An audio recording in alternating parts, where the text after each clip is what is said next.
So this chapter, atmospheric pollution, is mostly completely a theoretical chapter. Very few, you know, chemical equations and such which are involved. Mostly it is theoretical, lot of things to be remembered again. The final chapter of class 9th chemistry.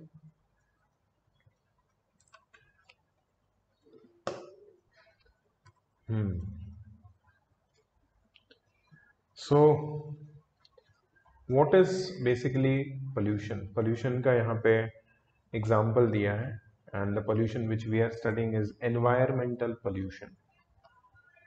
Okay, environmental pollution is the effect of undesirable changes in our surroundings that have a harmful effects on plants, animals, and human beings.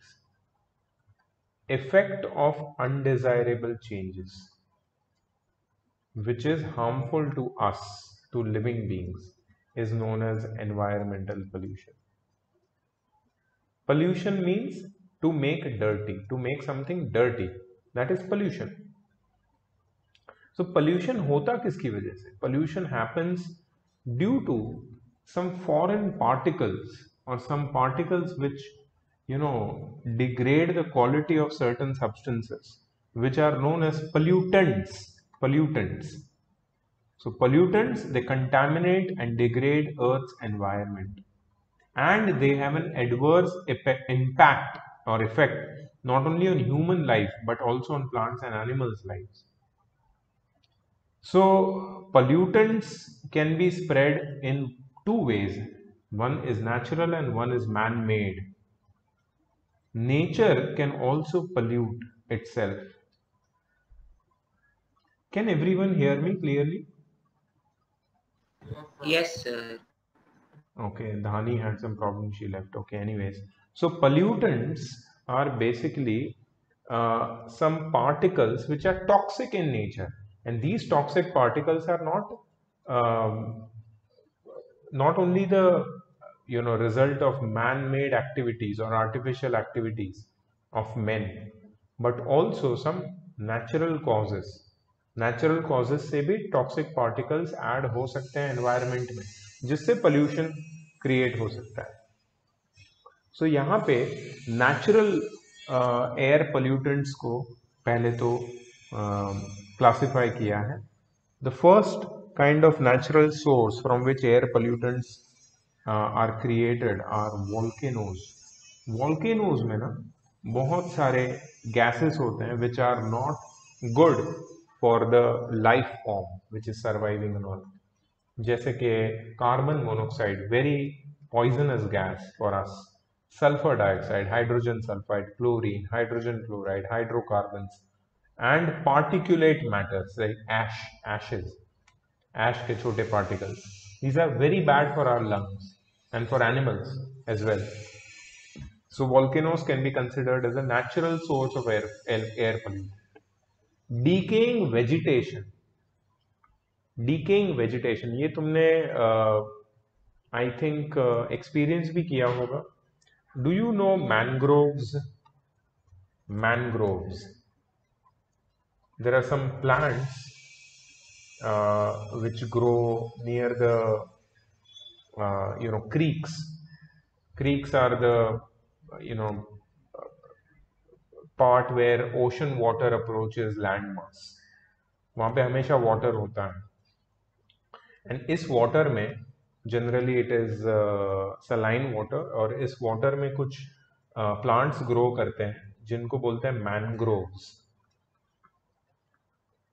There are many mangroves in Navi Mumbai and Mumbai area, and one of the mangrove cover, Kharghar में भी है mangroves, but one of the very common mangrove cover is on Palm Beach Road. If you have ever drone past Palm Beach Road, एक patch आता है बीच में, वो patch पे if your window is open you can smell some funny smell comes in that patch on Palm Beach Road when you're driving past. So that is the smell of methane. That is the smell of decaying vegetation. Basically ये mangroves जो होते हैं ना, वो आधे पानी के अंदर होते हैं और आधे पानी के बाहर होते हैं। इनके जो रूट्स है, स्टेम है, पानी के अंदर होते हैं। So what happens is continuously their the lower part of mangroves are attacked by microorganisms and decomposed. And due to this decompose, in the absence of air, some gases are created, mostly methane gases, and methane gas की वजह से वो smell आती है। So that is decaying vegetation. Basically nitrous oxide एक major component है जो decaying vegetation से बनता है। अच्छा, दूसरा एक है फॉरेस्ट फायर्स। फॉरेस्ट फायर भी poisonous gas carbon monoxide release कर सकते हैं। And winds and dust storms, इसकी वजह से particulate matter like sand and dust is released in air. So ये कुछ रीजंस है air, natural sources of air pollutants के। बट मैनमेड सोर्सेज उससे कई ज्यादा कंट्रीब्यूट कर रहे हैं, बहुत ज्यादा। जैसे ऑटोमोबाइल्स है, ऑटोमोबाइल्स में डीजल और पेट्रोल यूज होता है फ्यूल्स में, जिसका इनकम्प्लीट कंबशन होने की वजह से they release carbon monoxide, sulphur dioxide, hydrocarbon, nitrogen oxide and particulates like lead, which are very harmful. Then factories, they release carbon dioxide, sulfur dioxide, nitrogen monoxide and particulates. Industrial processes, they release different types of air pollutants depending upon the type of processes involved. जैसे कि coal power plant होते हैं, they release carbon monoxide, sulfur dioxide, ash, smoke. Fertilizer industry, they release nitrogen oxides, ammonia. So these are some man-made sources of air pollutants which are released. Then decay of crop residue in rural areas is the main source of carbon monoxide and methane. Decay of crop residue, अब crop में से सिर्फ if you know कि crop का एक छोटा part ही हमें grain देता है, बाकी crop का जो पूरा पार्ट है, बॉडी पार्ट, वो तो decay में चला जाता है। सो उससे कार्बन डाइऑक्साइड और मीथेन जनरेट होता है। That is also source of air pollution. So air pollution का डेफिनेशन क्या है? It means degradation of air quality due to concentration of harmful contaminants that affects human, plants and animal lives. बहुत ही simple self explanatory definition है। It is nothing technical और इसमें कोई ऐसे वर्ड्स नहीं है जो हमें नहीं पता। डिग्रेडेशन ऑफ एयर क्वालिटी मतलब एयर क्वालिटी का खराब होना, किसकी वजह से? The harmful contaminants which affects the human, plants and animal lives. Due to them the air gets degraded. अब generally ordinary dry air, non polluted air में क्या क्या होता है? गैशियस कंपोनेंट्स कौन से होते हैं? देखो परसेंटेज वाइज दिए है। नाइट्रोजन 78%, ऑक्सीजन 20%, आर्गन है थोड़ा बहुत, कार्बन डाइऑक्साइड है। These are the natural dry air के कंपोनेंट्स। ठीक है, अब ये कॉम्पोजिशन में अगर थोड़ा भी ऊपर नीचे हुआ, इसका मतलब है एयर पोल्यूट हो जाएगी। It will affect the life of humans as well as animals and plants. The atmosphere is then said to be polluted. Even global warming is you can say it, you can call it kind of air pollution only because the percentage of carbon dioxide is more than required. And that is definitely affecting us, the human and animal lives. So air pollution is caused due to the presence of gaseous pollutants like oxides of sulfur, nitrogen, carbon, hydrocarbons and particulate pollutants like dust, smoke, mist, spray and fume. ये सारी चीजें air pollution cause करती है। अब detail में explain किया है gaseous pollutants और उनके इफेक्ट्स को। गैशियस पोल्यूटेंट्स में the major components, the major contributors are sulfur dioxide, hydrogen sulfide, fluorides and nitrogen oxides. Are there anything else? Yes, there are 3 more: carbon monoxide, tobacco smoke, lead and cotton dust up to certain extent and smog. So ये सारी चीजें pollutants, gaseous pollutants का काम करती है। इनका सबका effect देखो। Sulphur dioxide yield of crops को इफेक्ट करता है और लंग्स को डैमेज करता है। हाइड्रोजन सल्फाइड ग्रोथ रिड्यूस करता है क्रॉप्स का, और ह्यूमन आइज को इरिटेट करता है।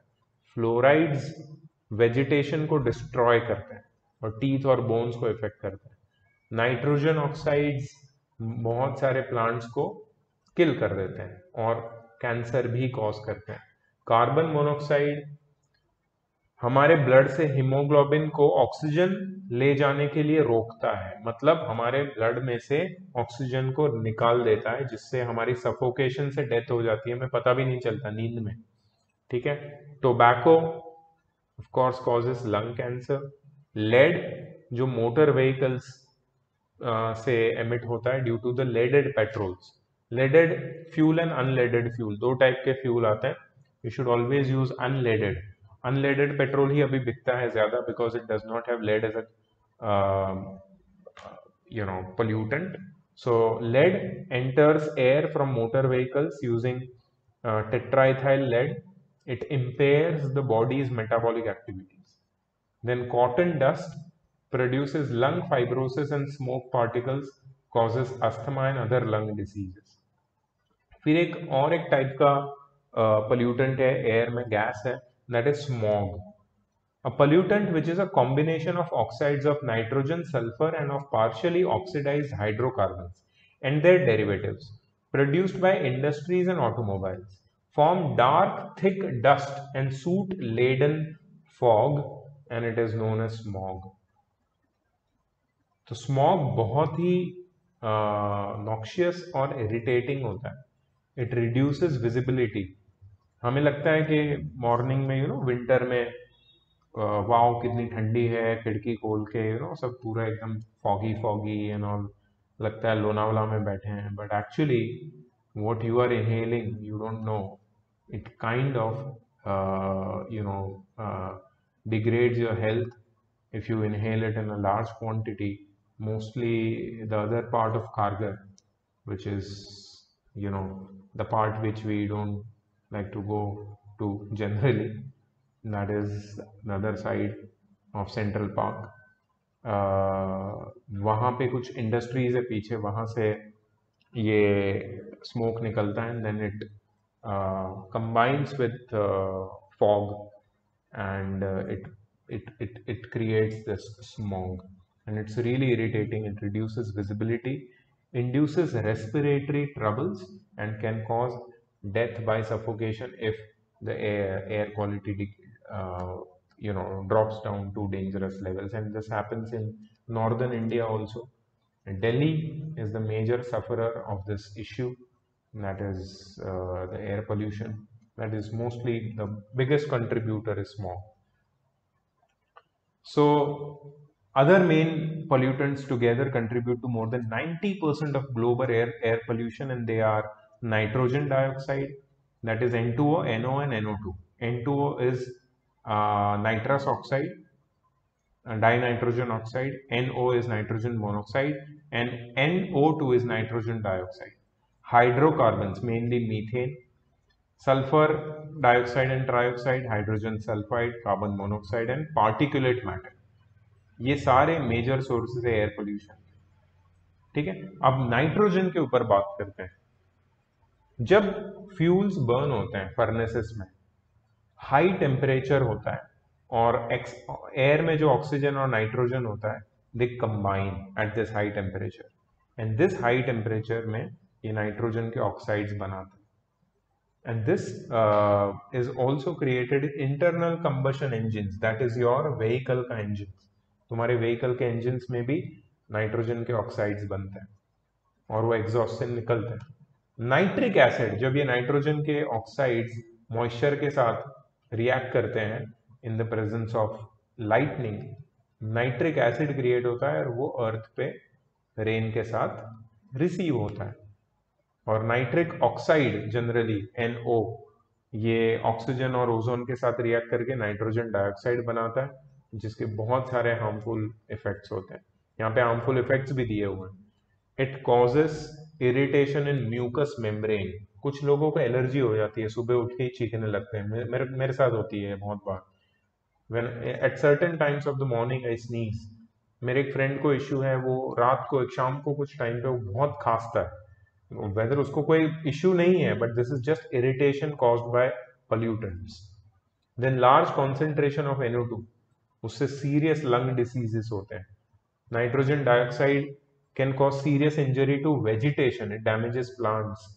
सनलाइट में नाइट्रोजन डाइऑक्साइड ऑक्सीडाइज होके हाइड्रोकार्बन्स को ऑक्सीडाइज करके फोटोकेमिकल स्मॉग बनाता है, and it causes eye irritation, asthma attacks and nasal and throat infections.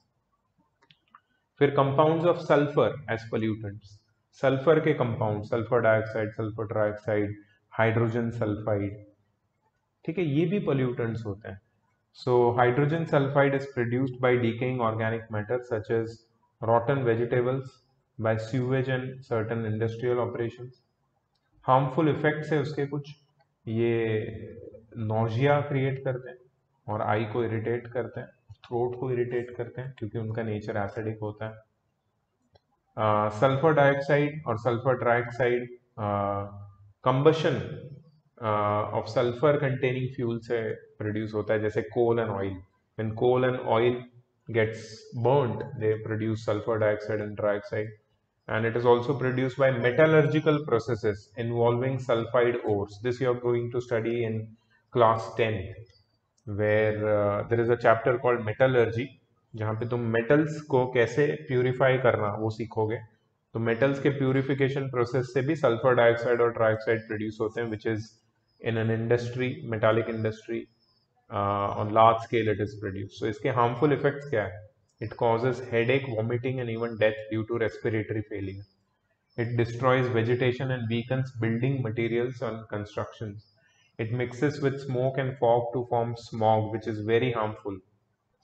It is oxidized by atmospheric oxygen to produce sulfur trioxide, which combines with water to form sulfuric acid, and which causes acid rain, combines with water to give acid rain.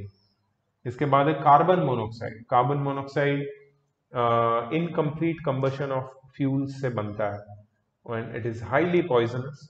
अगर उसको inhale किया वो direct lungs से blood stream में चला जाएगा और वो हीमोग्लोबिन के साथ कंबाइन करके ऑक्सीजन को निकाल लेगा, और ऑक्सीजन जैसे हीमोग्लोबिन से निकाल लेगा हमको सफोकेशन होगा and we will die. So it reduces the oxygen carrying capacity of blood by an amount equivalent to the amount of hemoglobin converted into carboxyl hemoglobin, which is not useful to our body. Since heart and brain are the two tissues most sensitive to oxygen depletion, they show the most serious effects on carbon monoxide exposure. In high concentration, carbon monoxide may kill by paralyzing normal brain action. इसको control कैसे करते हैं? तुम internal combustion engine वाले cars को electrically power cars में तुम convert कर लो, स्विच कर लो. मतलब you know many nowadays many cars are introduced which are electric vehicles, EV. Electric vehicles means they run on electricity, they run on a battery which has to be charged. Nexon का एक नया model आया है, किया का भी नया model, MG Hector के नए मॉडल्स है which are electric. You must be aware. So you should switch to such option जहाँ पे कार्बन मोनोक्साइड प्रोड्यूस ही नहीं होता. Although the later would transfer source of pollution to power companies, it is easy to control pollution created by power companies rather than the cars. Many pollution control devices are now installed in cars. जैसे कि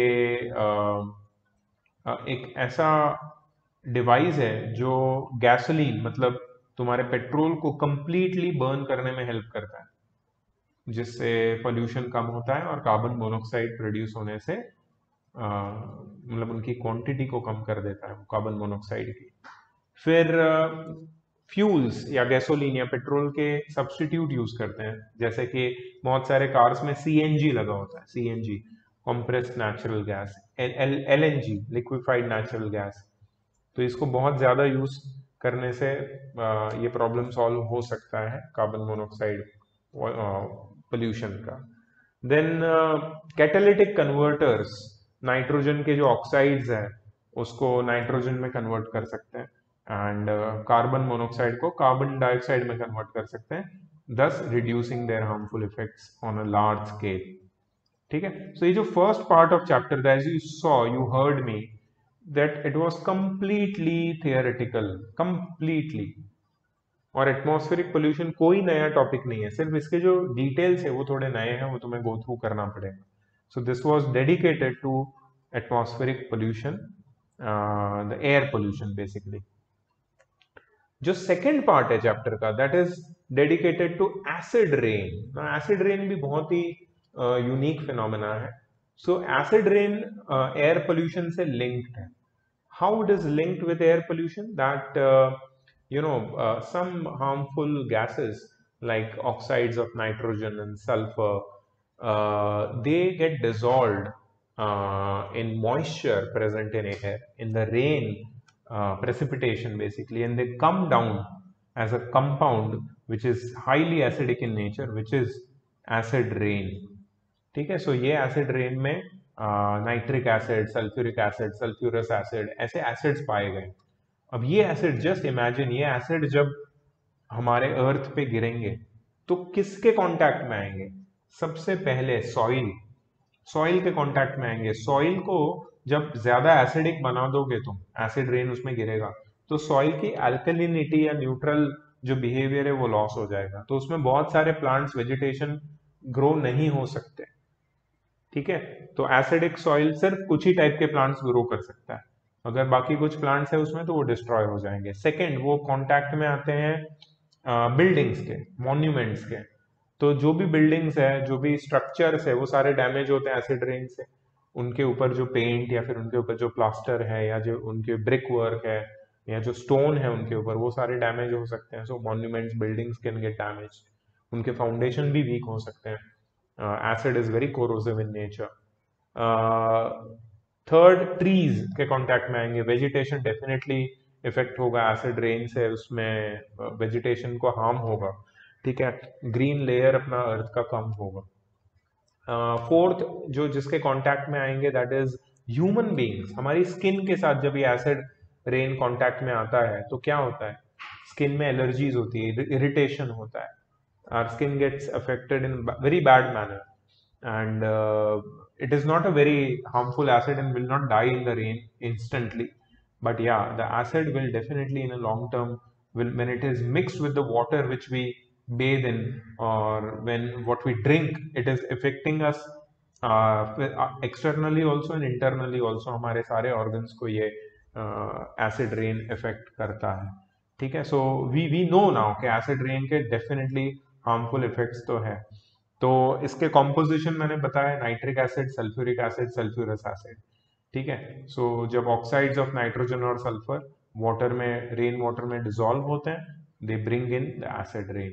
इसके causes क्या है? तो causes air pollution है, इसका major cause है air pollution. Air pollution से सल्फर डाइऑक्साइड, नाइट्रोजन के ऑक्साइड, सल्फर ट्राइऑक्साइड, ये सारे एयर में हम लोग छोड़ रहे हैं, और ये इसी से ये सारे जो ऑक्साइड्स है ये रेन वाटर में मिक्स होके वापस हमें हार्मफुल, मोर हार्मफुल फॉर्म में हमको मिल रहे हैं। So that is the air pollution is major cause. Nitric acid कैसे बनता है उसका पूरा डिटेल दिए। इंटरनल कंबशन इंजिन, फ्यूल के बर्न होने से नाइट्रोजन के ऑक्साइड्स एयर में रिलीज होते हैं। ये नाइट्रोजन के ऑक्साइड्स फर्दर ऑक्सीडाइज होते हैं और वाटर में डिसॉल्व होकर नाइट्रिक एसिड का कॉम्बिनेशन बनाते हैं। सल्फ्यूरिक एसिड में फॉसिल फ्यूल्स को बर्न करते हैं, फ्यूल ऑयल को बर्न करते हैं। ऐसे फ्यूल्स को बर्न करके सल्फर के oxide, sulphur dioxide, sulphur trioxide produce करके उसको वाटर के साथ जब वो मिक्स हो जाते हैं रेन वाटर में, वो वापस अर्थ पे एसिड बन के आते हैं। इनके इफेक्ट देखो, सॉइल की केमिस्ट्री खराब कर देते हैं। ठीक है। बेसिक इंग्रेडिएंट्स ऑफ सॉइल को वो लोग पूरा रिमूव कर देते हैं, सॉइल की फर्टिलिटी खत्म हो जाती है। डैमेजेस द फॉरेस्ट, फॉरेस्ट को डैमेज करते हैं बहुत। वाटर बॉडीज को डैमेज करते हैं। वाटर बॉडीज का तो मैंने नाम ही नहीं लिया। लेक्स, रिवर्स, उसमें जितने भी एक्वेटिक प्लांट्स, एनिमल्स है, सबके ऊपर हार्मफुल इफेक्ट्स होता है। ठीक है। रिवर ग्रेजुअली एसिडिक बन जाती है जिसकी वजह से एक्वेटिक लाइफ इफेक्ट होती है। बिल्डिंग्स को डैमेज होता है, मैंने बताया। ताजमहल उसका एक बहुत बड़ा एग्जाम्पल है। ताजमहल तुम्हें पता होगा एक बहुत ही एक्सपेंसिव मार्बल से बना है। इट्स वर्ल्ड का वंडर है वो। और वहाँ पे पास में बहुत सारी ऑयल रिफाइनिंग कंपनीज है in Agra. Near the banks of Yamuna river. So उससे जो पोल्यूटेंट्स क्रिएट होते हैं वो डायरेक्टली अफेक्ट कर रहे हैं ताजमहल के स्ट्रक्चर को, मॉन्यूमेंट को। एसिड रेन मेटल्स के कोरोजन को इंक्रीज करता है, जैसे rust on the structure like iron gates and iron frames increases due to acid rain. Acid rain humans को भी इफेक्ट करता है। In sufficiently high concentration it can effect persons breathing. Sulfur dioxide irritates the upper respiratory tract and the part of our body that is uh, which serves to expel the soot particles from inhaled air. In low concentration, it injures the lung tissues. ठीक है, इसके effect को reduce करने के लिए हम लोग को एयर पोल्यूशन को ही कंट्रोल करना पड़ेगा। We have to make such designs of the exhausts of the vehicles so that these harmful and dangerous gases are not expelled by the exhaust of a vehicle. Exhaust of the vehicles के अलावा जो factories के chimneys होते हैं जहाँ से जो pollution निकलता है उसको भी हमें चेक करना पड़ेगा। कुछ ऐसे टेक्नोलॉजी का यूज करके वो जो गैसेस है उनको उनकी जो सीवियरिटी है या उनका जो हार्मफुल इफेक्ट है उसको कम करना पड़ेगा। जैसे यहाँ पे एक स्क्रबर बताया है। एक स्क्रबर बहुत ही इंपॉर्टेंट डिवाइस है जिससे हम लोग ये हार्मफुल इफेक्ट्स को कम कर सकते हैं। सो स्क्रबर से सल्फर डाइऑक्साइड को रिमूव कर सकते हैं स्मोक में से, जिसमें फाइन स्प्रे ऑफ वाटर होता है जो सल्फर डाइऑक्साइड को एब्जॉर्ब करके एसिड में कन्वर्ट कर देता है। तो वो एसिड को बाद में न्यूट्रलाइज कर सकते हैं हम लोग। ठीक है, so this part was mostly about acid rain. और भी 15 मिनट बचे हैं तो हम लोग ग्लोबल वार्मिंग भी समझ सकते हैं। आज ही इसको खत्म कर सकते हैं ग्लोबल वार्मिंग को। ग्लोबल वार्मिंग आज एक बहुत बड़ा इश्यू है। It's a huge issue. तुम्हें पता होगा there are many activists around the world who are fighting with not fighting literally but yeah in a very peaceful manner with the authorities and the government of the world regarding the issue of global warming। और इसके बारे में कुछ steps हमें उठाने पड़ेंगे। अब उसका टाइम आ चुका है। एक्चुअली टाइम हमारे हाथ से चला गया है। अब जो भी बचा हुआ टाइम है उसको अच्छे से यूटिलाइज करके we have to control this phenomena of global warming। So मेरे को एक क्वेश्चन पूछना है। किसी को ये एक्टिविस्ट का नाम पता है जो एक बहुत ही टीन एज लड़की है, छोटी सी, और Greta Thunberg. Very good, Greta Thunberg. Om की सिस्टर को बुलाता हूँ मैं प्यार से Greta Thunberg, because she is also equally rebellion. So yeah, Greta Thunberg, she's from Scandinavian country, and she's fighting and she's taking up this issue to the topmost powers of the Earth's developed countries, and they are trying to control this problem of global warming। तो ये क्या है, क्या ये global warming क्या है, इसको समझो तुम। So क्या होता है कि सन से जो हीट आ रही है अर्थ के ऊपर, ये अर्थ की सरफेस एब्जॉर्ब कर लेती है, जिसकी वजह से अर्थ का टेम्परेचर मेंटेन रहता है in the presence of air and in the absence of in the presence of sun and in the absence of sun. मतलब सुबह और रात को अर्थ के टेम्परेचर में, अर्थ के सरफेस के टेम्परेचर पे मेजर डिफरेंस नहीं होता। लाइक मून पे जब सन शाइन करता है तो टेम्परेचर 100 डिग्रीज के पार चला जाता है, और जब रात को सन चला जाता है तो मून की सरफेस का टेम्परेचर -100 डिग्री के पार चला जाता है। मतलब there is no balance in temperature. तो हमारे पास क्या है, हमारे पास एटमॉस्फेयर है। एटमॉस्फेयर ये हीट को ट्रैप करता है और अर्थ के सरफेस के टेम्परेचर को बैलेंस करता है। अब एटमॉस्फेयर में ऐसे क्या चीज है जो हीट को ट्रैप करने में हेल्प करते हैं? तो एटमॉस्फेयर में जो ऐसे गैसेस हैं, those are green house gases. Green house gases heat को ट्रैप करने में हेल्प करते हैं। ग्रीन हाउस गैसेस का एग्जाम्पल है carbon dioxide, methane, nitrous oxide, ozone, chlorofluorocarbon compounds and so on. ठीक है, सो इससे क्या होता है कि अच्छा, वाटर वेपर भी इनमें से ग्रीन हाउस गैसेस का ही हिस्सा है। ये सारे हीट को ट्रैप करके अर्थ के टेम्परेचर को मेंटेन करते हैं, और सुबह और रात को आफ्टर सनसेट अर्थ के टेम्परेचर में मेजर डिफरेंस क्रिएट नहीं होने देते हैं। तो इसी को ग्रीन हाउस इफेक्ट बोलते हैं। यहाँ पे उसका डेफिनेशन दिया है, heating of the earth and its environment due to solar radiation trapped by carbon dioxide and water vapor in the atmosphere is called greenhouse effect. The name greenhouse comes from the glass structure called greenhouses. ये greenhouses cold regions में बहुत सारे होते हैं that are used to grow green plants in colder regions of the earth. The glass structure क्या करता है? Glass structure sunlight को आने देता है लेकिन उसको वापस रेडिएट नहीं करता है, सो ट्रैप कर लेता है उसको। तो ये अर्थ का एटमॉस्फेयर ऐसा ही एक इमेजिनरी एक ग्रीन हाउस जैसा बना देता है अर्थ के अराउंड, जो सन की हीट को ट्रैप कर लेता है लेकिन वापस जाने नहीं देता। ठीक है, सो ग्रीन हाउस गैसेस कौन से हैं मैंने तुम्हें बताया, याद रखना। ग्रीन हाउस गैसेस के example carbon dioxide, water vapour, oxides of nitrogen, methane, ozone, chlorofluorocarbons etcetera. ठीक है, इनकी जो कंट्रीब्यूशंस है ग्लोबल वार्मिंग में, उसके परसेंटेज दिए हैं। सबसे ज्यादा कंट्रीब्यूशन है कार्बन डाइऑक्साइड का, फिर आता है methane, CFC, ozone, nitrous oxide and water vapour. ठीक है, इसके सोर्सेज देखो। Carbon dioxide, burning of fossil fuel. Fossil fuel क्यों बर्न करना पड़ता है? हमें इलेक्ट्रिसिटी चाहिए, हमें कार्स रन करनी है, तो हमें फ्यूल बर्न करने पड़ेंगे। फ्यूल बर्न होने से सबसे मेजर कंपोनेंट जो प्रोड्यूस होता है वो कार्बन डाइऑक्साइड है। इसलिए बोलते हैं कि save electricity, save earth, save from the global warming effects.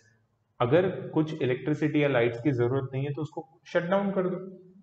तो उससे क्या होगा कि कार्बन, जो इलेक्ट्रिसिटी की रिक्वायरमेंट है वो कम हो जाएगी, कार्बन के फ्यूल्स कम बर्न होंगे। तुम सोलर एनर्जी का यूज कर सकते हो। सोलर एनर्जी से क्या होगा? What will happen? Solar energy से तुम actually you are reducing the consumption of electricity which is produced by burning coal, so you are reducing the production of carbon dioxide which will help in reducing global warming. फिर industrial processes जिसमें fermentation होता है, वहां से बहुत carbon dioxide produce होता है। Biological DK of plant से कार्बन डाइऑक्साइड प्रोड्यूस होता है, जो हमारे कंट्रोल में नहीं है। रेस्पिरेशन से कार्बन डाइऑक्साइड प्रोड्यूस होता है, वो भी हमारे कंट्रोल में नहीं है, राइट? क्योंकि ह्यूमन पॉपुलेशन को हम कंट्रोल कर सकते हैं, कम नहीं कर सकते। So we can't actually control the amount of carbon dioxide which we are exhaling out. Okay, water vapors. Main source of water vapor is burning hydrocarbons. Hydrocarbon मतलब fuel. Fuel burn होगा तो carbon dioxide and water vapor create होगा. Oxides of nitrogen. Fossil fuel के combustion से सारे nitrogen के oxide create होते हैं जो ऑटोमोबाइल्स, पावर प्लांट से प्रोड्यूस होते हैं. मीथेन, लार्ज क्वांटिटी में methane anaerobic decomposition of organic matter inside the soil से प्रोड्यूस होता है. जैसे मैंने बोला वो मैंग्रोव्स वाला सीन, वो भी नेचुरल है, तो मीथेन के कंट्रोल का कोई वे नहीं है. अच्छा, incomplete combustion of fossil fuel से भी मीथेन प्रोड्यूस हो सकता है, उसको हम कंट्रोल कर सकते हैं. अच्छा, तो ये ग्रीन हाउस इफेक्ट का मैकेनिज्म क्या है इसके पीछे का, इसको समझो.